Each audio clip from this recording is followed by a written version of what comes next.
Ricky Gervais is back with his first stand-up special in 7 years, and this time he's taken on all of humanity. Please welcome back the fabulous and quite funny Ricky Gervais. So, before we get into what the special is about, the question everybody wanted me to ask you is, are you excited about the royal wedding? You can't even say it with a straight face. Am I excited about the royal family? Yeah. No. No, the royal wedding. No, I'm not excited about it. Listen, I've got nothing against the royal family, but I don't like any of that sort of frivolous nonsense. Right. Gossip. You know, Very nice. I actually know William and Harry. They've come to about 2 or 3 of my gigs. You know, but no, I mean, it's on every paper all the time. My news show is like, oh no, I'm not interested at all. I wonder, you know... Thanks for asking. Just on the same subject, though, when I was in England trying to do stand-up there, you can't say anything about the Queen. They have a fit, and they won't laugh. Is that true when you do it? No. No. Not anymore. Not my Well, it house. was then. No. I mean, I think that, you know, I think that BBC are still a bit stuffy because they get complaints and, you know, they're a sort of government body, so they fear complaints, but live, no, anything, it's just, no. Well, when you go on the Golden Globes, a lot of time you are politically incorrect and hilarious, of course. Thank you. Thank you. So this is... Well... Yeah, well, that's the thing about offence, isn't it? When people say they're offended, it's that, just because you're offended, it doesn't mean you're right, you know? It's... offence is about feelings, and feelings are personal. Some people are offended by equality. So what? You know, so you can't second-guess people. If you try and please everyone, you'll please no one. With comedy as well, I think you've got to deal with taboos and contentious issues, and sometimes you deal in irony, and some people don't get that, but, you know, you can't legislate against stupidity, otherwise you'll be doing nothing. So if you're saying anything, you should polarise. You should polarise, because everyone's different, so... But this year, you didn't host, and do you miss the fact that this was a Weinstein year? Oh, I was salivating. Honestly. I got an adrenaline rush thinking of, you know, what I could say and whether I'd have to go to jail. And, you know, I like that opportunity because I do like that, you know, when there's a tension, when there's an elephant in the room, although he wasn't there this year. I do like that because I do like confronting that, because I think it takes the audience to a place it hasn't been before.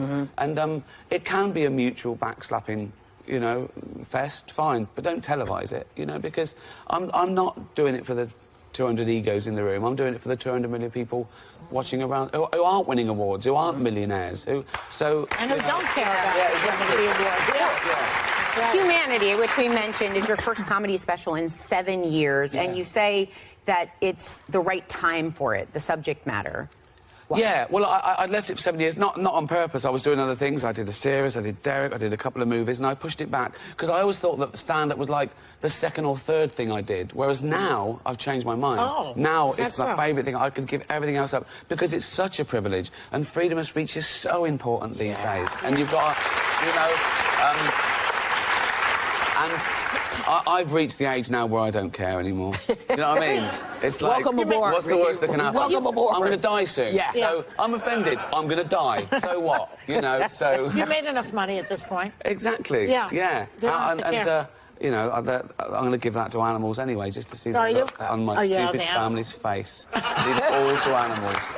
And by the way, if Humanity is on Netflix, you're going to want to see it. So. And you talk about your family in I do. This is the most personal. Again, I think for the same reasons. You know, I think that it's nice to look back and it's a celebration. I talk about my mum and dad and who aren't with us anymore, and jokes about the mum and mum's funeral. You know, because that's what.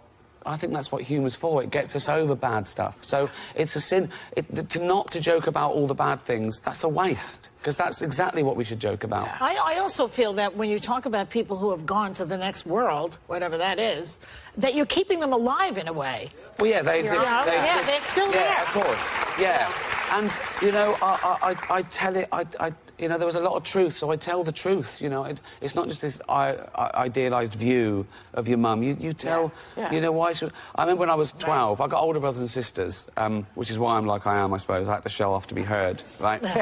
And they're much older than me. They're like 11, 13 and 14 years older than me. And I remember when I was about 12, I said to my mum, why are my brothers and sisters so much older than me? And she said, you were a mistake. And there you have it. I just laughed. You know, it's true, because sometimes it's also the way you can grieve. Because when my brother passed, I mean, I started talking about it in my show, because it was like, I couldn't understand how he was more good-looking dead than I was alive. That's great. You know, I mean, and It's people were like, really? I was like, yeah, because you gotta keep, you have to keep talking. You know, you have to keep talking to stay present. Absolutely, you know? make them part of the thing, and it is with affection. You know, I just think that it's like my mum would have loved it. You know, And they're hilarious anyway. well, it's That's why funny. we're Funny is funny. Funny is funny. There's no time and a place for being funny. I know some things are sensitive, and you know, I think you have to respect that. And let's get this: I wouldn't be doing those jokes at someone else's mum's funeral. You do it I at do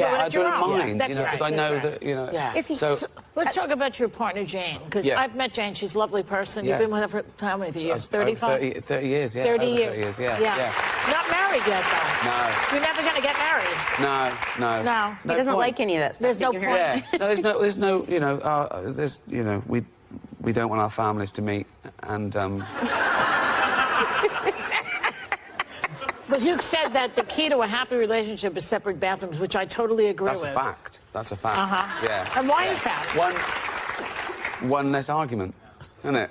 So yeah, no, it's great. It's lovely to have your space, and no, it's brilliant. Yeah. I know. I think so too. What about separate bedrooms now?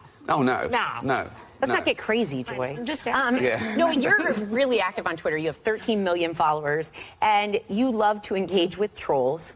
It's a fun pastime for you. Yeah. You post unflattering photos of yourself, which I think we have, mostly in the bath. What is it with your bath obsession? What's going on here? I love a bath. I think it's because when I was little, a bath was like a luxury. You know, we could afford like, you know, 2 a week each in the family. So now I think that's my luxury. Now you're gluttonous, laying in the bath. Honestly, my baths have got bigger and more luxurious. And yeah, I have 1 or 2 a day. And so I've got the iPhone. So I think, and it's great to look. You're in that position, and those are taken all around the world. There was Oslo, and I do a relevant, bath pic wherever I go. They're very themed. Do you think? They're very themed, yeah. Do you think that growing up poor like you did, and I grew up in a tenement, Whoopi grew up in a project. Project. I was just in Iowa, so. She's from Iowa, whatever. Do you think that makes you funnier? Well, I think so, because that was the thing about growing up. I was born into poverty and like welfare housing, and my dad was a labourer, mum was a housewife, and I was the youngest of 4. But the point was to, pay your way, then have a laugh. Yeah. And, that was the men. The women carried on working, obviously. Yeah, it was everything. Survival. It was survival. You laugh at everything. It gets you over it, and if you can laugh in the face of adversity, you're bulletproof. And also, if you can make your parents laugh. Yeah, exactly. If you can make their day better. Absolutely. We would tease them and everything, and they loved it. Yeah. Come back sooner than 7 years, please. Yeah, really. Who knows if any of us will be here. Come back sooner. You can sit there by yourself. It's amazing. Humanity is available now on Netflix. Check it out, please. You will laugh, and you might even shed a tear. It's so funny. We'll be right back. Yeah. Rapid, in fact, a massive inflation in genders. At one point, biologists were allowed to determine what biology was, and there were 2, male and female. Now there's agender, bigender, two-spirit, hydra. We could go on forever, literally forever, because the core orthodoxy is that there are infinite genders, but not everyone agrees. Some people believe in science at their peril, it turns out. Lake Engel is one of them. He's a student at Indiana University of Pennsylvania. In a religion class, a class about Christianity, he stated his belief that there are 2 genders because, again, that's biology. And for that, he was told he had to apologize in front of the class, stand silently while they critiqued him for the education camp stuff. Lake Engel joins us tonight. Lake, thanks for coming up. Thanks for having me, Tucker. So I don't know if I was mischaracterizing that. You had this professor called Allison Downey who was so threatened because you disagreed with her that she tried to get you to sign some form apologizing for your unorthodox, non-allowed thoughts, and then what happened? Right, yeah, she asked that I would sign a document complying with her asking me to apologize to the class as well as giving her a written apology. She asked that I would stand in front of the class in silence as I apologized, and then they would give any comments on my outbursts. Did she say what specifically she was so offended by? She didn't like the fact that I disagreed with the subject being pushed in class being more than one gender, male privilege, systemic sexism, and mansplaining. Is mansplaining a measurable thing? I mean, is it a like species of social science studying mansplaining? What is mansplaining anyway? Do you know? Did you learn? I'm not sure. I think it's any time a man speaks, really. Huh. And so no, it isn't measurable. What did you, right, I mean, it's a species of dumbness, really. So, but what did you, it's propaganda, what did you say about gender that made her so mad, specifically? Well, I first referenced entities like The Economist who have debunked the myth of the 77 cents on the dollar wage gap. And I also stated that biologists don't agree that there are more than two genders. They don't believe that there are 72 genders or more across the board. Most of them disagree. And she really didn't appreciate that. So by citing the longstanding view of biologists, the hard scientists, Allison Downey, who supposedly, you say she's a professor, tried to get you to stand in front of the class and take abuse. Did you do that? No, I didn't. I was supposed to, but she really didn't give me a chance. I was given 10 days to comply, but the day after she asked this of me, she decided to push it on through to the university's provost office to then hold a hearing, which would decide whether or not it could be allowed in class, period. Why do you go to this school? Or why does anybody go to this school or any other school? I mean, what are you getting out of this exactly? Well, I initially went for athletics my freshman year, but that's a long-gone dream now. I'm pretty much just stuck here. Man, I wish I could hire you. I would encourage you and anyone else who has any experience like this to drop out and join the workforce. It's not worth it. This is a joke. It's a bubble, and we're all going to realize that in 10 years. Like, you're a brave man for coming on. I appreciate it. Thank you. Thanks. Oh, you must wake up in the morning and say, thank God for my amazing things that are happening. And you said, why would I say thank God? I'm an atheist. Right. And it was the first time I'd heard the word atheist on kind of public radio. Well, I mean, yeah, there shouldn't even be the word, should there? If people didn't invent gods, I wouldn't have to deny them. And it's just... but it's like... I was told when I sort of started breaking America to not mention I was an atheist. Really? Oh, first thing I did. On every first thing I did. Why? What am I going to do? Imagine not doing something because people hate you because of what you are. That's you know, that's my only thing I've got. I'm a white, rich, middle-class man, but at least I'm hated for being an atheist. Do you know what I mean? And, I'm oppressed. I'm oppressed in 13 countries I'd never go to anyway. Have you seen a change in your, of the last, I don't know, that's 20 years or so, about how atheism is perceived? Well, I mean, you sort of do it, there's part of me that does it because I think I should, that there is someone being persecuted now that might, you know, I can't change the world, but what I mean, maybe someone in a Western world that thinks they shouldn't come out because it's a bad thing. Because it's still a bad thing in Western society. In America, they took a vote, America, right? Probably that big bit in the middle of America, but we were voted least trustworthy group, joint bottom with rapists. So there's still a thing about, I better not say I'm an atheist, it'll annoy my mum or dad or granddad or school. There's still that. So you do that. Some of it I do it as an intellectual pursuit, because someone asks me a question, I'd rather give the right answer than the wrong answer. I'd rather tell the truth than lie, because it's easier, you know. I think the big thing, people think I run into churches and go, it's all fucking bollocks. I don't care. You know, I don't. But if I'm asked if I believe in God, I'll say no. I mean, you know, the tricky one is I did a film called The Invention of Lying, where I did a scene where thank you, 7 people saw that film. Where my mother in that is dying, and it's because I'm the only person in the society who can lie. She says, I don't want to go to nothingness. And I go, there's not nothingness. It's a beautiful place you go, and you're young again. And I invent heaven, right? And that comes from the fact that when my mum was dying, I did face a dilemma. If she'd have said, do you think there's a God? That's a personal thing, and that's you know. So I just try and be honest, really. And the other thing is, if someone else's kid, 5-year-old, asks me, do I believe in God? I sort of think, what should I say here? And I say, well, I don't, but a lot of people do. What do you think? You know, I try and there's still a level of diplomacy. It's not always my place. You know what I mean? Mm. I don't. You know, my house, my rules. If someone asks me something on Twitter, I tell them the truth. It's, you know. And there's also this strange thing that I get from faithful people. Why don't you believe in God? Well, that's a very strange question. Why don't you believe in God? Well, you came up with it. Why would I? As to saying I don't know, well, if you're agnostic about God in all his glory and in all his impossibility, you've got to be the same about Santa. You have got to say, I don't know. I want to say to an agnostic, what's your best guess there? Go on, have a punt. In fact, I don't ask agnostic. I don't say to agnostics, is there a God? I say, do you believe in God? Now, you can't say I don't know to that question, because if you say I don't know, you're an idiot. What you don't know if you believe or not.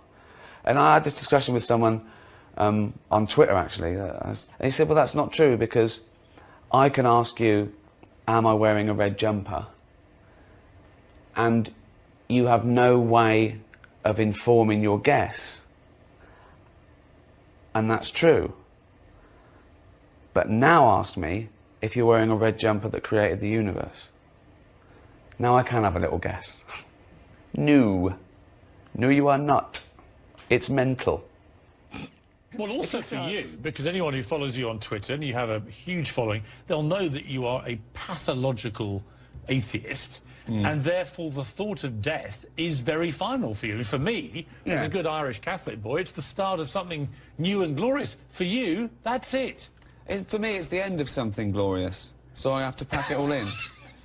But, you know, I'm not depressed about it. I don't want to die any more than anyone else. And I think there's this strange myth that atheists have nothing to live for. It's the opposite. We have nothing to die for. You have more to live for. We have everything to live for. Yes. Yeah. I would imagine you have a more focused attention to life because you think it ends when you die. I think it's precious. I think it's beautiful. I think the world is amazing. I love people, animals, art, every hobby. I can't believe my luck that I'm alive for these 70 or 80 years. Might be less. Wait, you know, I'm not long for this world. My nan used to say that. She lived till 83. I think it was 40 years we were going, I'm not long for this world. What are you've said the things you like. What are the things that really annoy you? Only 2 things really, really make my blood boil, I suppose. I suppose in general, as I get older, injustice. Injustice quietly makes my blood boil. Either personal, social, political, you know, personal.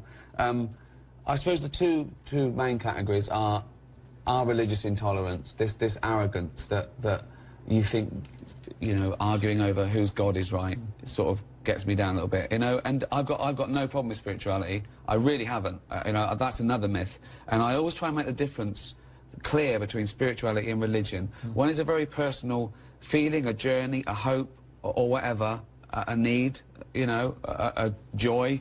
And the other is an organised body that uses that for power and corruption in many cases. In many cases. And you know, I don't have either, but I suppose I think that when it affects me, that's when I have a say in it. And religion affects me. Religion's very real. Spirituality, it doesn't really affect See, I me. find it... There's lots we don't know, but we don't jump to conclusions. We don't know everything about the brain, but that's not to say that everything about the brain is unknowable. We rejoice in not knowing, not because we don't want to know, but because we've got something to work on. Absolutely. That's why people do puzzles. It comes back to hobbies. You do a puzzle because you don't know the answer yet. And scientists are doing puzzles trying to find out the answers to the nature of reality. Absolutely. Of course, that's all we're doing. Science just tries to understand the world a bit more for its own ends. And it's a wonderful process. It's fantastic. It's worth living for. Because it should enhance mankind. Yeah. You know, this ridiculous thing about science coming up with the atomic bomb. I don't know what argument that is. No. That's evil. Well, no. This other one as well. How many times have you heard someone say, some idiot fundamentalist say, well, Hitler was atheist? Oh, God, yeah. Well, it makes no difference. Yeah. There are good and bad atheists. Yes. There are good and bad people who believe in God. Yeah. But very few atheists kill in the name of atheism. Exactly. It's an irrelevance to me. I hate being labelled an atheist because it's not how I live my life. I don't live my life going around going, I'm an atheist, I'm an atheist. No, exactly. No, there's billions of other aspects to my life, why I do things. It just, when God's brought into the equation, I don't take that on board. I don't do anything because of God's watching me, or because I feel God owns anything, or God's driving me. It's a strange word and it's a strange label. It is. Hitler actually wasn't an atheist. No, I know, he was a Catholic, wasn't he? Yes. Stalin probably was an atheist, but neither of them did their good things or their bad things. Not they didn't. Of course not. Neither of them did their bad things because they believed or because they didn't believe in God. No, of course not. It was irrelevant. I remember, what were you on? Were you on a show in America when someone said, well, Stalin and Hitler were both atheists, and I think you said, well, they both had moustaches as well. Yes. It's just as relevant. A totally irrelevant statistic.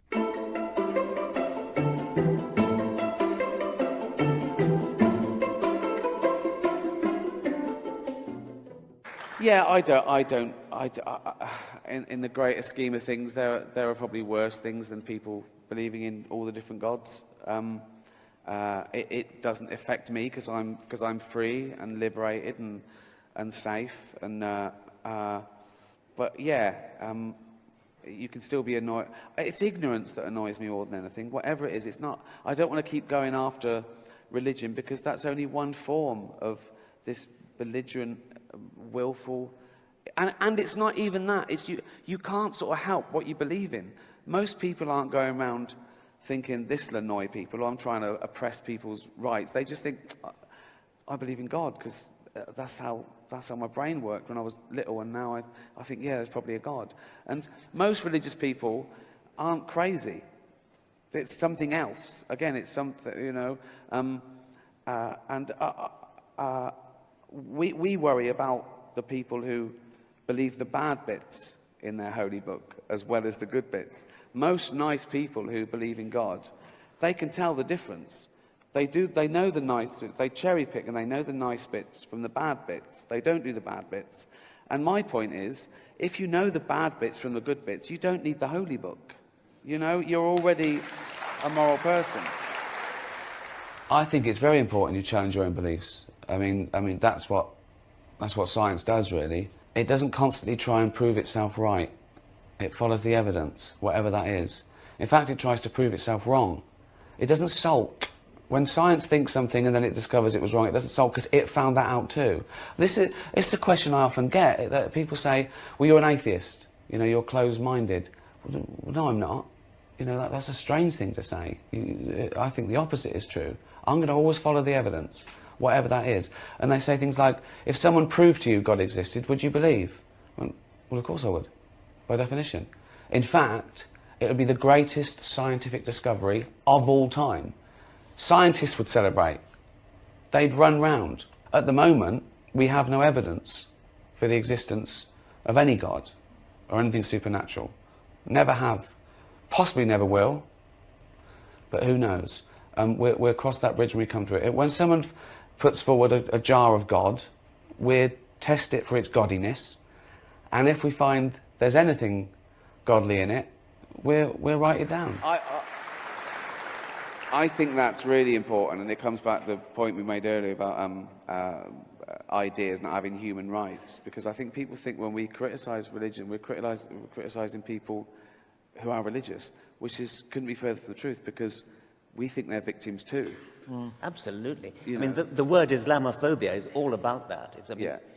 People think that if you criticize Islam, you're criticizing Muslims. Quite the contrary, they're the primary victims of Islam. Well, well, this is the other thing, that sometimes I say to Christians, why do you believe in that God?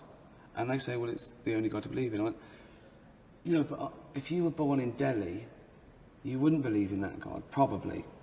If you were born in ancient Rome, you certainly wouldn't believe in that God. But it is a thing there that they...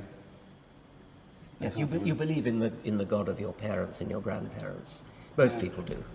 I think so, yeah. I mean, there's conversions, and many people that seek one. I don't know, they window shop. They go, what can you do for me? What do I have to do? Forget it. What do you do? I can still smoke and drink? I'll have that one.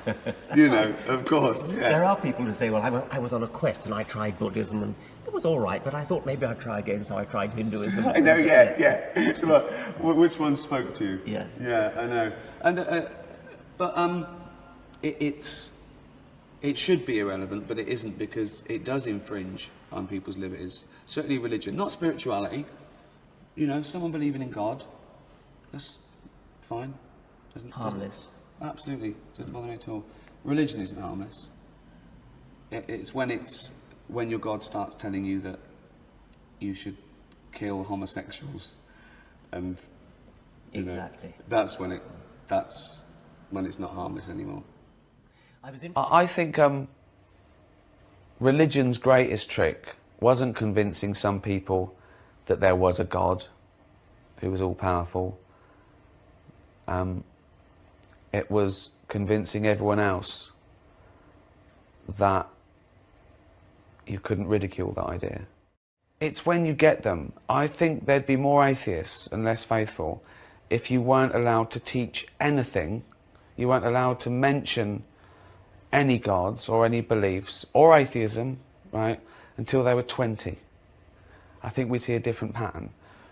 The human brain, when it's young, is a sponge. It has to be. It has to take in all the information. It has to trust its parents, its elders, to survive. Without question, don't touch the fire. Why not? Don't go near don't go near the wolf. Don't touch that spider with a red bit. Don't touch that. Why not? Just don't. There is a God. What? There is a God.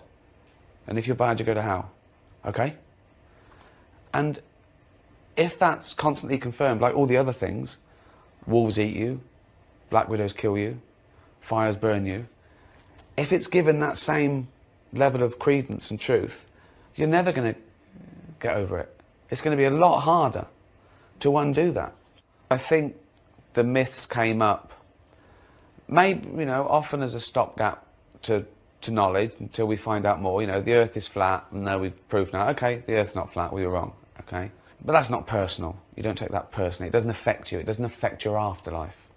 And so they often want to hold on to that, right? But only because of the way they've been conditioned. We know it's fun to tell children there's a Santa Claus, and there's fairies at the bottom of the garden, and all these cute things. It's cute till they're 7 or 8. If they're 34, it's a bit embarrassing socially. This is my son. What's he doing? He's looking for fairies. Is he? Okay, we better leave. If they say, well, he's always been around, well, let's just say the universe has then. Let's just cut out the middleman. It saves time. It is. Yes, if we accept that we don't know, if it's the default, we don't know, no one's come back from heaven, no one's proved it. You can't prove the non-existence of something, and why would you? The periodic table of non-existent things is infinite, It's like... so if we accept that, that's a knowledge, that's a category of knowledge. But if you just say, what do you believe? you have to step up to the plate. You have to say what you believe. And if you don't believe in any God, right, you're an atheist. That's the other misconception. People think that atheism is denying the existence of God, right? It's not. It's just not accepting the claim that there is a God. You know. But if there were 3 doors, which says God exists, God doesn't exist, I don't know. That doesn't make sense. There's 3 doors. It says God exists, but doesn't exist, I don't know. But you not knowing is irrelevant to where there is or isn't a God. Again, you've done a sleight of hand there on a category mistake, because 1 is knowledge and 2 are beliefs, right? I haven't even finished my question. No, what? No, there's always... I'm saying 3 is always there. If you had to choose one... Yeah. I believe there's a God. I don't believe there's a God. I don't know is irrelevant then, isn't it?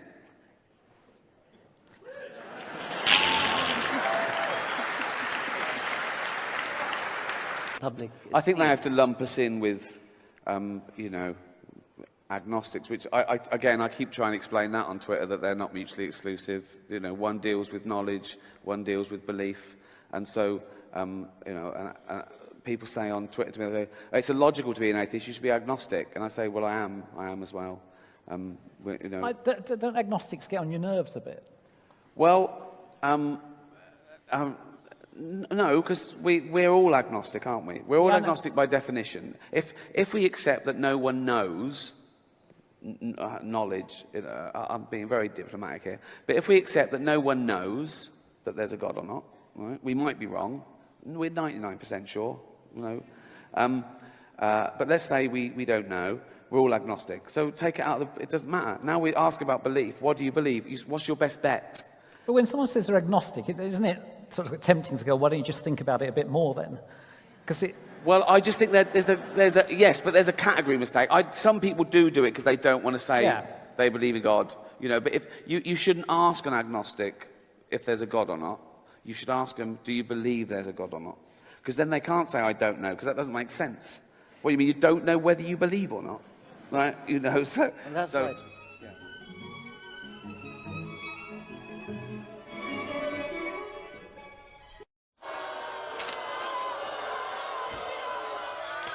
Larry? Hey.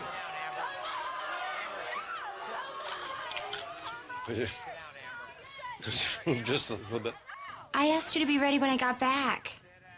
Well, Have you even moved since I left this morning? Yes, of course. What are you talking about? I got up to tip room service. Have you just retired and this is what you're going to do for the rest of your life? And you're never going to work again? Of course I'm going to work again. When? I don't know. You're in the prime of your life. Are you just going to... No, I'm going to work when something comes up that I want to do. I would really like for you to get dressed so we can go look at this house. Fine. Fine. Thank you. All right, here's Brittany. Brittany, come on out. Look at that girl come out. Look. Look at her. You don't know me. You don't know me. Yeah, you all go fuck yourself. That's right. Yeah, come on. That's right. Oh, yeah. Come on, come on. Yo, fuck you. Fuck you. Yo, fuck you. I think you've managed to do it twice with Seinfeld and Curb Enthusiasm, is to do that thing that so many comedians, stand-up comedians, fail at, is getting real-life observations that they've had and rendering it with actors and not making it look contrived. Do you know what I mean? Usually a stand-up comedian gets his pilot and he just crowbars in, and it just looks like he might as well be talking to the camera. And then you want to go, well, it's good, but I know where you're going wrong. Because he's doing all this stuff from his act. Exactly, yeah. Right. And I see these comedians on chat shows where when someone said, they say things like, so, did you come on your bike, Larry? Oh, don't talk about bicycles. Oh, bicycles, schmicycles, listen. Oh. And it's just... I know. This is crowbarring stuff in, when you work somewhere. It's crowbarring stuff in, but it's making it look like you're not. And that's why I think naturalism is so big and high on the agenda now in comedy. You're a stickler, as I am, for reality. When something takes you out of that reality, and it takes you completely out of the scene, don't you think? Yeah, I want to see someone get their hands dirty. I want to see a bit of their life. Yeah, also, I was never a big joke guy. No. Because, I mean, that's the one thing about so many shows, is that everybody's saying all these funny things, right? The audience is laughing. Yeah. But nobody else is laughing. Exactly. They're saying jokes to their friends. Yeah. And then the friend doesn't even smile. Absolutely. And then the friend says something else equally as funny. Like everybody's always has to say something funny. I remember the first time I saw that reversed was, I think is it Play It Again, Sam, when Woody Allen gets beaten up when he goes home and he starts making Diane laugh. You got into a fight? Yeah. With who? Some guys were getting tough with Julie. I had to teach them a lesson. Are you all right? Yeah, I'm fine. I snapped my chin down onto some guy's fist and hit another one in the knee with my nose. Where's Julie? Oh, she ran off with the leader. I think they're getting married. They're heading for Mexico now. I never would have worked between Julie and me because she's Protestant and I'm Catholic, and there's a great religious abyss between my... So who were these guys? Oh, they said they were hairdressers. Hard to believe, though. I think you want us to call a doctor? Yes. No, I'm fine. I could use a 3-foot Band-Aid until the pain subsides. She's laughing and my sex life is turning into the petrified forest. Very funny. You know what? You're very good at it, too. I've noticed the way, you know, I know it's a show and everything, and I'm serious. Listen, this is listen to it. Whatever he says is the truth. I don't know what he's going to say. Because he is one of the few people who actually has genuine laughter. You have laughter on your show, and you laughed. And when I watch it, I go, wow, it's great. It's great the way you did that. Yeah, well, it's nice, you know. I just think realism resonates more. You can go mad, you can go surreal, you can go fast, but as long as there's an element of realism and recognition, it's...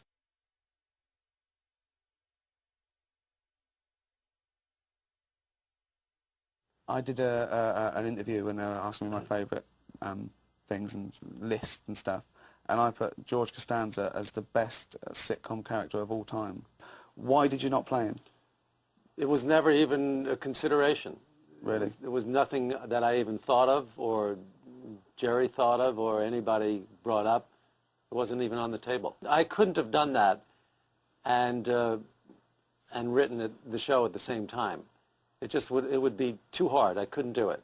So this is the thing when George finally gets to start writing for you know, the pilot, and he sees 2 girls and he thinks, well, now I can impress the ladies. Yeah. People go, that's the top of the tree. Don't waste your time with novels, plays, sitcoms where it's at. That's the top of the tree in terms of artistry. Is there anything you want to do in television outside comedy? Would you want to do a drama or a film? Oh, no, I would be completely lost, completely out of my element. It would be laughable. It would really be laughable, yeah. I couldn't do it. I would have no barometer for knowing that it's good. How would I know it's any good? Well, I wouldn't know. There's no guides. Well, there's good drama. There is. And there's bad drama. Right, but people who are dramatists know when it's good. I wouldn't know if it was good or not. But how did you know it was good when you started writing comedy? If not, there was good comedy and bad comedy. If people laughed. You know, people were laughing at this comedy club where people were going, what the fuck? It's that thing. I go to one of those comedy clubs and people go there and go, anyone here smoke? Anyone smoke weed? Get the munchies, don't you? What they should do. And I'm looking round at people and they're going, hey, you do get the munchies! You get the munchies! They're bursting. I haven't heard this stuff before. I know, it's unbelievable. I think, well, you're all idiots. Yeah. Forget it then. If you're saying what everyone's thinking, you're not doing anything. Yeah, there's a fine line there because you don't know. Are people laughing because they thought of it, or because they thought of it and now they're hearing it? Or... Well, I think comedy has to be recognition, but it's absolutely pointless doing comedy to a room full of people that could just about do it themselves. What I want to do is I want to do things that nobody else can think of. Absolutely. You know what I mean? Absolutely. You want that's what you want to do. You know, so many times when I'm watching your shows, I'm going, I wish I would have thought of that. Oh, yeah. Oh, wow. You know what I mean? I suppose that I want the right laugh.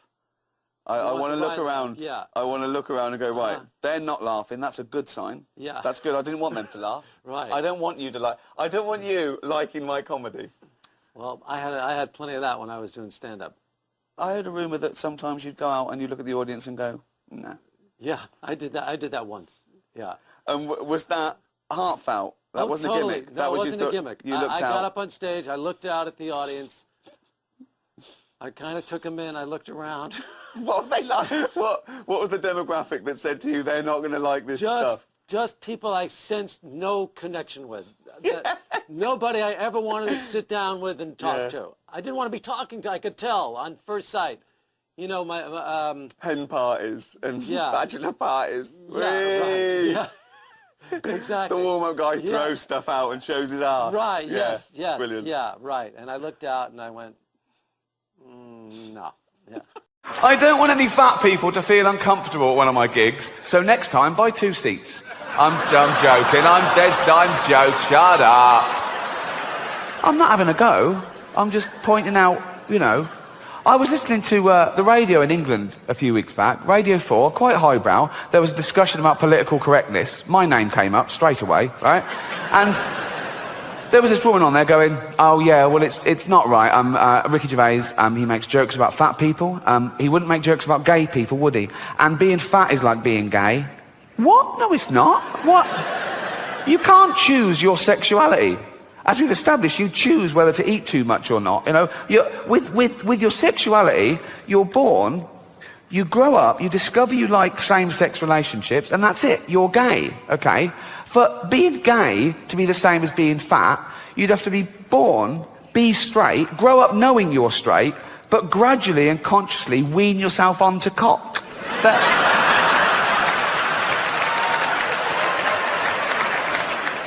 I don't know if you're affected by the volcanic ash cloud, but I had friends that were stuck all over the world and they missed weddings and funerals and they had to put themselves up in a hotel for extra days that they hadn't budgeted for, and they couldn't get their money back because the airlines were saying, no, we can't pay you because the insurance companies won't pay us because they're saying it's an act of God. Well, what isn't an act of God? No, if you believe in God, that's sort of a definition of him, isn't it? That he does everything. Isn't that right? Everything is an act of him. He's all-powerful. He's everywhere at once. He invented everything. There was nothing before him. He invented time, everything. He's across it all, okay? He doesn't miss a trick, and he's not absent-minded. A volcano going off isn't like him going, fuck, I left the oven on. You know, it's... And who are these insurance companies that can decide what is and isn't an act of God? How do they know, okay? Have they got a hotline to God? They call him up, do they? Ring, ring, ring, ring. Hello? Could I speak to God, please? Speaking. Oh, I didn't think you'd answer the phone yourself. What do you want? Oh, that volcanic ash cloud. Was that you? Yeah. Yes, that was an act of me, all right. So I shouldn't pay out. No, don't fucking pay him a penny, son. No. Brilliant, brilliant. While I've got you here, did you make a tree fall on Steve Baxter's car? There's a lot of Steve Baxters. Steve Baxter, 2 Acacia Road, Hounslow. It happened at 2:15 on the 3rd of June this year. 2:15, 3rd of June. No, that wasn't me. I was in Africa that day giving AIDS to babies. Mother, sitting at home, just reading the newspaper. This little girl comes running in. She's only 6. Hello, darling. Hello, Daddy. You've been playing? Yeah. In the park? Yeah. With your friends? Well, until the man came along. Till the man came along? Yeah, a man came along, and he asked my friends to leave, so it was just me and him. Darling, come over. Whatever happened, none of it was your fault, okay, darling? None of it was your fault. But tell Daddy every detail. What happened? He took me behind a tree so no one could see what you were doing. Oh, God, darling, and then what happened? He took my dress off. Oh, God, what happened next? What happened? He took his thing out. Oh, God, darling, and then what happened? Nothing, that was it. Oh, well, make something up. He was the ringleader. Old Adolf. That name's died out, hasn't it? He killed that dead, didn't he? No one's calling their kid Adolf nowadays. No little Adolfs going to school. Loads of Brads and Angelinas, but no, look, you don't hear the teacher doing the register. Brad here, Angelina here, Adolf here. I do that quick so no one can take a picture of me doing that. No, but people make excuses for him. People say Oh, he was stupid, he was easily led, he didn't mean that. What do you mean he didn't mean that? They say, oh no, he was influenced by the political philosopher Friedrich Nietzsche, right? Because Nietzsche wrote this paper talking about a Superman. He said, not all men are born equal. And Hitler misinterpreted this and went way too far with it. And think of that. You're a great scholar, you've done this work, and you get a call from the Führer.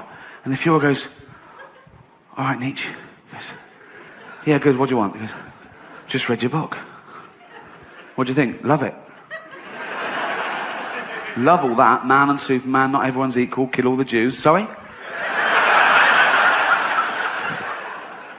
Not everyone's equal, so kill all the Jews. I didn't write that. I read between the lines. I didn't mean that. That's terrible. You haven't been killing... You haven't been killing Jewish people, have you? What?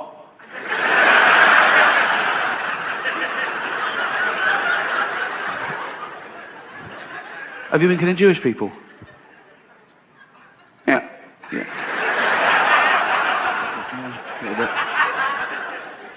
A few. How many? 6 million. 6 million? That's all. I won't do any more. Leave it at 6. That's terrible. I won't do any more. Stay for dinner? Well, I will, but be careful in future. I will. Are you writing any other books? Well, I am, but I'm scared to tell you about it. I won't do anything. What's your new book called? My new book is called The Gypsies. Do we need them? We've come a long way from it being punishable to total equality, as it should be, of course. In England, the gay age of consent, same as heterosexuality now, 16, and even gay marriage. Although, ironically, the one place that was really ahead of the game fell behind a little at the last election, California. They had a referendum, they put it to the vote, and they voted no to gay marriage. I mean, in California, there's people going, that's why we moved here. I mean, it's a strange sort of bigotry that you can affect someone else's lifestyle that doesn't affect you back. It's not like they asked a bloke once, said, sorry, do you mind if these two men get married? He went, no, fine, okay, jack them off then. What? I didn't know that was... That doesn't happen, does it? That doesn't happen. Look, it's also a strange sort of bigotry because these people that object to that were presumably the same people that said, you know, gay people were immoral and promiscuous, but now they don't want to be monogamous and respectful in the eyes of God. And it must be so confusing to a gay guy in California thinking, that's the bit they don't like. With all the other shit we get up to, it's the marriage bit. They're so confused. They must go to judges and go, sorry, can I get the rules straight? What do you want to know? I just need to know what we can and can't do. Ask away. Can I marry a man? No. Can I fuck him up the arse and give him a little reach round? Please.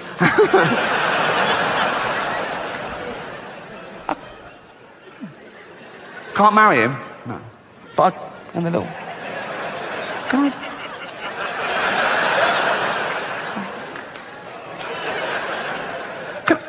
Can I pick up a stranger in the bushes and take him home and jizz on him and throw him out in the morning all crusty and homeless? Of course you can, yeah. But I couldn't marry him, no. No, and don't ask again. Could I line up 15 men? I'm just riffing here. Could I line up 15 men and just jack them off? For a laugh. If you want, yeah, yeah. It would be difficult, wouldn't it? Jacking off 15 men at once. It would be like plate spinning. Wouldn't it? No. Because you could only do 2 at once, really, so you'd have these 2 ready to blow, but then they'd be losing it, and you'd go, fucking hell.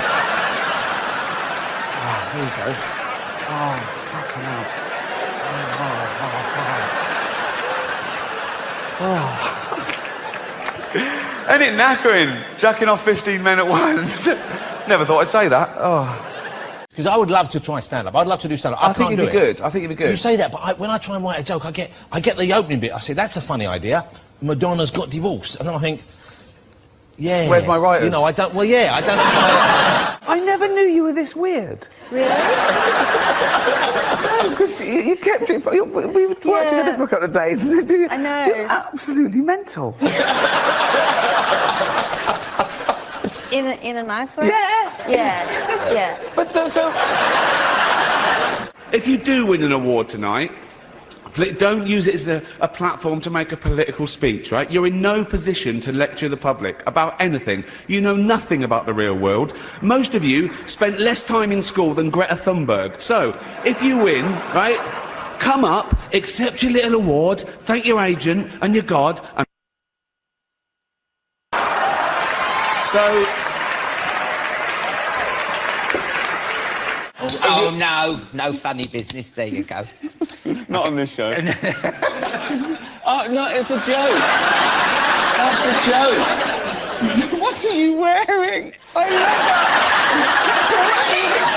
that. You're turning up in a grey, something they wouldn't even have in TK Maxx. Look at it. How much time do you spend in London? I know you got a house here. How much time do you spend here? How much time do you spend in London? Well, between the two, probably a bit more in London, but, you know, I like to come here as often as I can. Aren't the taxes bloody awful in London? In England, isn't it just crazy? Well, unlike you, I like paying tax because it's giving something back. Stop all the signs say, chill, bro. Sorry. You're not giving them. You know, they come out, they park their cars, they've got babysitters, they haven't paid. Why would you? That'd be mental. But if I was you, I'd be going, thank you so much to these people, and giving them. You know what I mean? A new series of extras starts this week. Congratulations on getting a second series, essentially, but also. Congratulations on already fucking it up. It's next week, you moron. It was shoddy. It was, I mean, you know, you didn't write it, and that's... But do it like it's your... Do it like you were clever enough to come up with this joke yourself, okay? For everybody, you went to the Achilles heel of everybody. Like, when you tell a woman who's, you know, that it's, you know, she looks old, that just hits a woman deep in the... Who did I say that to? I think you said something about the Sex and the City women, like about... I said it was airbrushed, and I said, we know how old you are, girls. I saw one of you in an episode of Bonanza. Okay. Come on, say it all. No, I was saying, why lie? There's nothing wrong with being 50 or looking 50. But you're not a woman. I get you. But I don't think you lose your sensuality at 50. Our next presenter is the star of the hilarious comedy The Martian.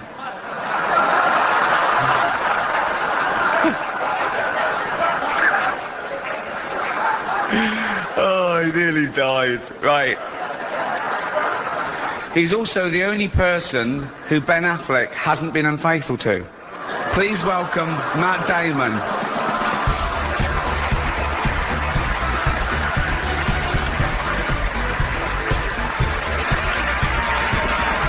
Thank you.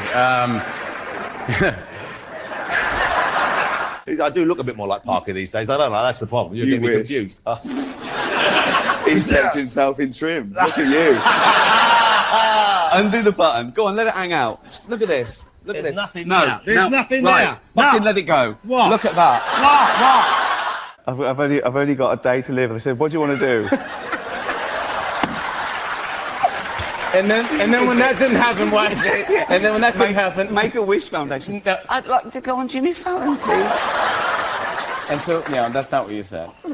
No, I didn't. You want to do something else, and then I said anything but Jimmy Fallon. Yeah. I mean, you always work together. Do you ever go on holiday together? Fuck off! Jesus Christ! Can you imagine that? Oh, it would be horrible. Just think of the pictures. Me looking pretty cool and sort of tanned. Buff, yeah. And the thing, naked, he looks like one of those baby fish. You can actually see through his body. You're one of about 5 people that have been invited round my house. I'm a very sort of private person, apart from, like, you know, workman and postman. You make me feel special. Yeah. How about Alan Carr, a postman round here? Refuse collector? Yeah, well, at least they're useful. I can't believe this. You had a birthday, and is it 50 years old? You're not 50 years old. Are you really 50 years old? 50, yeah. I mean, you look tremendous. You look like you're 35. If somebody had said to me, how old? I said 35. At 35, honestly. You look exactly like you did the first, except you're in better shape. Remember you used to come out, you're sort of pear-shaped when you come out? Now you look great. You didn't good. say that at the time, though, did you? No, I didn't know what to think. Well, no. You said, well, you look good now because I looked awful before. That's all you're saying. I needed you to say it before. You're pear-shaped. I'd have worked out faster. But now... But how do you feel at 50? Good, right? Well, yeah. I'm grumpier. I think I'm grumpier. Grumpier? Yeah, yeah. I understand you a lot more now. Do you know what I mean? No.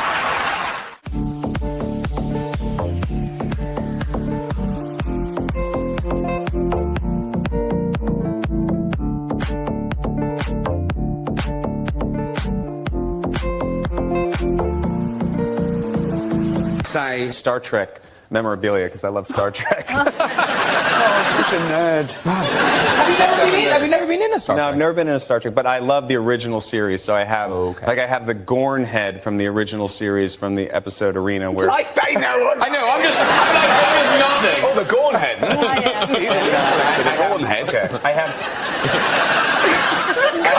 what the Gorn head. Every time you're on the program, I try to do this, and it always comes out very clumsy. Let me try it one more time. Possibly the best television show ever. What do you think? Oh, possibly. What do you mean?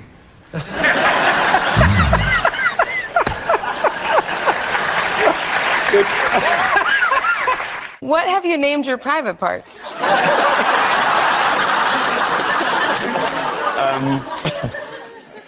Pamela.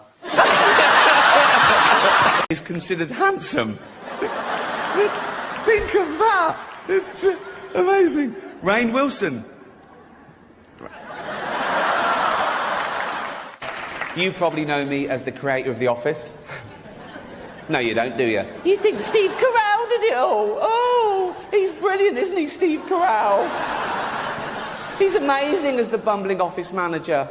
Where does he get his ideas from?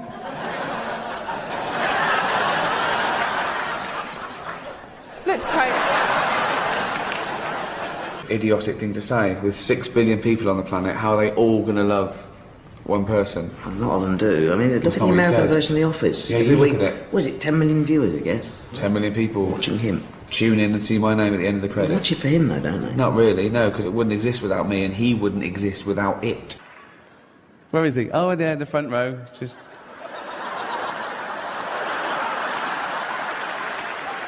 Just in case you have to make a dash for it. Have you got it on you? I've heard you carry it around with you to get in restaurants and stuff. I made you what? Don't look at me. I'm gone off road. Everyone's getting nervous now. There's nothing on the auto cue. I can do anything. This is live.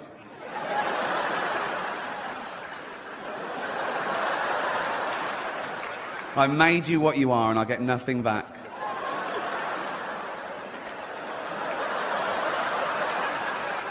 Have you even been to see Ghost Town yet? No.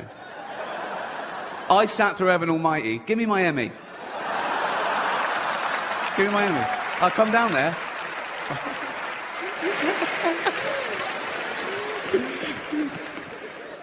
Give me it. I'll tickle you. I don't care. I've got nothing to lose here. I'm a nobody here. Where is it? Yes, you have. Stop. Yes, you have. Yes, you have. Give me it. Give me the Emmy. Give me the Emmy. Give me the Emmy. Give me it. Give me the... Thank you.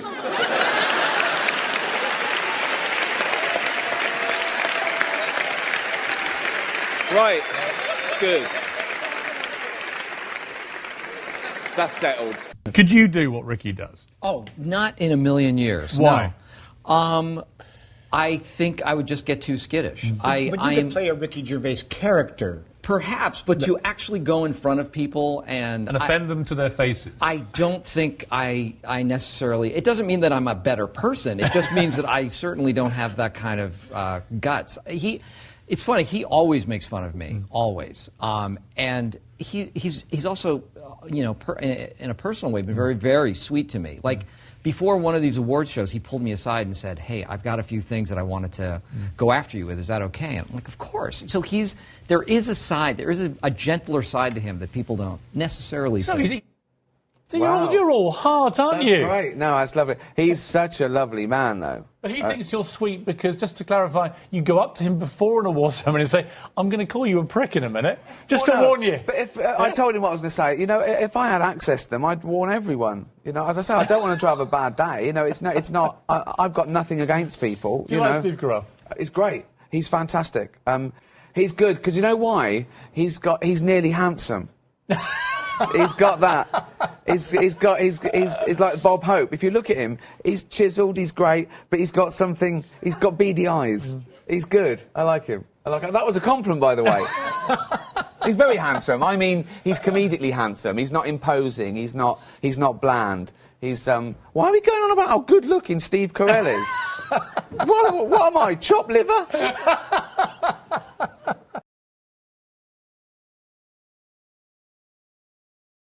Hello, I'm Ricky Gervais.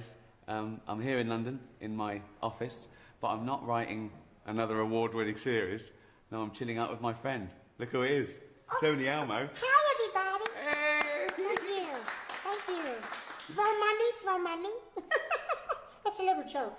Well, Elmo, I've invited you... I'm a little low. Can you put him up on the couch? Do you want to... There you go. Oh, quick, thank you. You all right?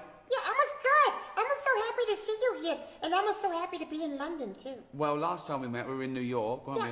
On Sesame Street. Where Elmo lives, yeah. Where you live, and it was a great pleasure. I actually cited meeting you as the highlight of my career. Really? Elmo feels sorry for you, Mr. Gervais. I don't get out enough, do I? No. Now, Elmo, it was... Something there. You know they're my pyjamas. Really? You work in your pyjamas? Well, you were in your pyjamas Boy, you last time. must be really important. Exactly. You can wear whatever you want to wear. I know. I can do what I want here. It's my office. This is my town. And when I was there, I noticed that you were surrounding yourself with, like, weird things. Little monsters and strange... Well, Mr. Gervais, we don't call them weird. No, but... They're family. But they're not sort of normal, are they, really? Well, no. They're all different shapes and sizes, and colours, funny voices, and that. But I've got a little surprise for you, because I've got my own little weird friend that I think you should meet, that I think you'll get on with. Really? It's only Warwick Davis. Mr. Warwick Davis?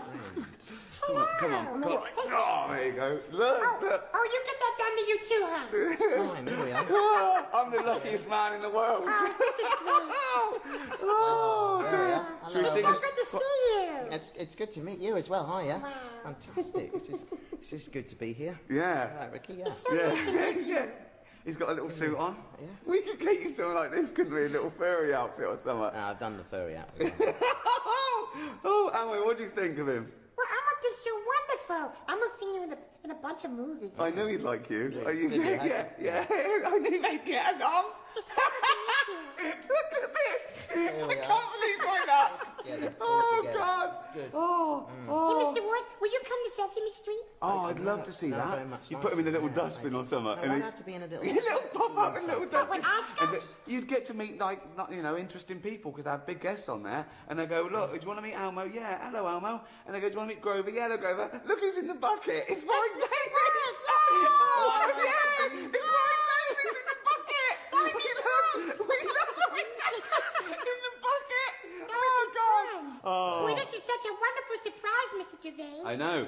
See? Thanks for bringing Mr. Warwick. You can't keep him, though, because he's got to go back to... where do you live? I live in a house. Oh, I'd love to see that little house.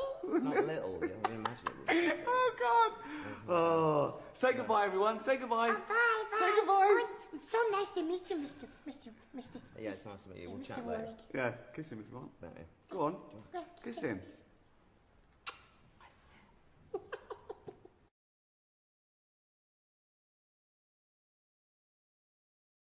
The handsome boy. Ricky, can I say something that you may hate? Go on. I think you should have a kid. Right. Okay. In what way? Be a father or just have a kid? Go and get one? No, I think you should have a family, because I've always thought about you and Simon Cowell. Whenever I read your interviews, I always think there's something missing. I think you make a great dad. Me and Simon Cowell, if he's up for it. Do you hate that question? No, I feel a sitcom coming on. Ricky and Simon adopted a kid. Oh, Ricky, what are you doing? I'm bathing the baby, Simon. You don't bath it like that. It's already written. Good one. Talking of sitcoms, you and Stephen Merchant are working on a new project. First there was The Office, then there was Extras. Tell us about the third one. This one's called Life's Too Short, and it's sort of a fake documentary. It's about the life of Warwick Davis, who's a real person, but this is a twisted version of And he's himself. a dwarf, right? He is. Why bring that up? No, I don't know. Chris is telling me he's about to... I've got to do this. Sorry, Warwick, if you're... He doesn't know he's a dwarf. He just thinks... I feel awful now. Don't, Ricky. No, he we haven't told him. He doesn't know. Well... Because he's blind as well. So no one's told him he's a dwarf. So now he knows. Well, now he does know. Thursday was the night. And it's about him having a sort of a bit of a midlife crisis, and his career's on the skids. So he's done this sort of reality show to try and get famous. And myself and Stephen play twisted versions of ourselves as well. Well, good luck with that. Got it. Right then, today is Thanksgiving in the good old US of A. God bless both of them. It's Thanksgiving today. Happy Thanksgiving. Carl's going to tell us what it's all about. Ricky, what are Carl's qualifications as some kind of international culture guru? He hasn't got any. Really? You're going to Seriously, I don't know why you got me on for this bit. So you can plug your video. Come on. Yeah, that's out. All right. Now you're going to do this bit. It's just a... Before you do that, should we have a clip? Yeah, Is quickly. there a clip of you by Christ in Rio? Here it is. So come on, Carl, that was pretty good. You are the idiot abroad, you're now the idiot with the turkey. Tell us about Thanksgiving. Can we show that turkey? It looks lovely there, doesn't it? But look what they were facing us. That's the view that was facing us. Is anyone doing this in this country? Would anyone be to blame? Yeah. There's some Americans over here, people who have American relatives. It's a big night for those guys. But would they be watching this anyway Yes, then? they Or will. they be eating... This is their pre-Thanksgiving show. They watch it every year. Tell us about the origin, Carl. I told you about this. I've got a podcast out called Thanksgiving, free on iTunes. And I was telling you the Wampanoag Indians. I wouldn't worry. It's mainly, I mean, anything with Americans, they like eating. Yeah. So they tend to... No, I'm not having a go. That's racist. That's a fact. So... But they definitely have gone off the turkey now, because it looks like Arnie Nora from Listen that to angle. what they eat. There's a thing that they eat called Tuduncan. Right. And what they do, they get a turkey, they shove a chicken in that, and shove a duck in that, and that's why it's a Tuduncan type thing. Excellent. OK, round of applause for that one Thanksgiving fact. Cheers, Carl. Well, thanks to you both, and good luck with your DVD battle in the charts over Christmas. Who's going to win the battle of the DVDs, guys? Idiot Abroad. I think it's number 1 or 2 or something. I think only Top Gear's beating it. Top Gear? Who's still watching Top? Just turn Dave on. It's on every night. All right. Thanks, Ricky. Thanks, Carl, for being on the programme. Hello, mình xin chào tất cả các bạn đã quay trở lại với kênh YouTube của mình trong buổi sáng ngày hôm nay. Xin cảm ơn các bạn đã dành thời gian theo dõi cũng như lắng nghe kênh của mình. Xin chúc các bạn có một sức khỏe, mạnh khỏe và hạnh phúc, bình an trong cuộc sống. Thì trong video lần này mình cũng muốn khoe với các bạn một cái sản phẩm từ cây nhà lá vườn mà mình đã từ hai bàn tay mình sẽ làm nên những cái sản phẩm đây. Đó chính là sản phẩm gì các bạn có biết không ạ? Đây, giới thiệu với các bạn chính là những cái sản phẩm mình làm từ cây nhà lá vườn, là những cái hạt gạo nếp, cái hoa vàng mình đã ủ thành những cơm rượu và nhìn rất chi là thơm và ngon. Đấy. Thế thì trong video lần này mình cũng muốn khoe với các bạn về cái bí quyết của và công thức làm những cơm rượu này như thế nào để có mùi thơm và mùi ngon rất chi là đạt chất lượng. Thế thì trước hết như các bạn biết, muốn cấy được một cây lúa hoa vàng thì cũng rất chi là nhiều công sức cũng như là sự cần cù chịu khó của một người nông. Đấy. Thế thì về khâu đầu tiên, các bạn cấy những cây lúa này thì các bạn phải làm đất vữa như là đất bùn. Đấy. Và bản chất của cây thì sống 100% là dưới nước và nhờ nước ở dưới gốc. Đấy. Cho nên là với diện tích của các bạn cấy, khi đã làm đất vữa như bùn thì các bạn cấy là cứ 20 đến 25 phân một gốc, được đan vuông mắt sàng với nhau. Đấy. Và bản chất của cái cây lúa này thì thân thì rất chi là cao, và thuộc diện thân mềm. Để ré về ná núa thì rất là nhọn và dài, sờ thì nó giáp. Với thân cây núa và ré núa thì khi trỗ lên thì nó là cái bông núa màu trắng, rất là bắt mắt và rất là nhiều bông. Và khi trỗ thì bắt màu thì nó sẽ khum hình lưỡi câu, và nhờ có những hạt nó đã vào sữa nên nó nặng, nó sẽ cong hình lưỡi câu này. Thế thì khi các bạn nó chín thì nó sẽ trở thành một cái màu hung vàng. Đấy, là các bạn có thể thu hoạch được. Thế để thu hoạch về, các bạn hãy làm những bước sau đây để làm những thành cơm rượu. Khi thu hoạch về, các bạn hãy phơi với những cái ánh nắng, chỉ cần bóng râm là được, không nên phơi trực tiếp với những ánh nắng độ quá 30 độ. Thì vì cái gạo nếp này giới thiệu các bạn là vỏ của hạt gạo rất là mỏng. Nếu mà các bạn phơi trực tiếp với những cái nhiệt độ cao trên 30 độ thì sẽ làm nát những viên gạo và gãy những viên gạo lên không tốt. Các bạn chỉ cần phơi ở nhiệt độ dưới 30 độ, từ 25-30 độ là đẹp nhất so với những hạt gạo. Thế này khi các bạn thử hạt gạo thì thế nào để cho già và chưa già thì các bạn hãy kiểm tra. Như các bạn bóc hạt gạo ra mà khi nào thấy những hạt gạo nó trắng đấy, và cắn có độ giòn là được. Đấy, thì các bạn hãy mang ra những cái máy sát tư nhân đấy, hoặc là nhà, hình như khu vực nào thì cũng phải có cái đấy rồi, thì các bạn hãy xay ra, nhờ cái máy xay để bỏ những phần trấu của bên ngoài hạt gạo nhé, chứ các bạn không nên sát trắng. Nếu các bạn sát trắng thì nó lại thành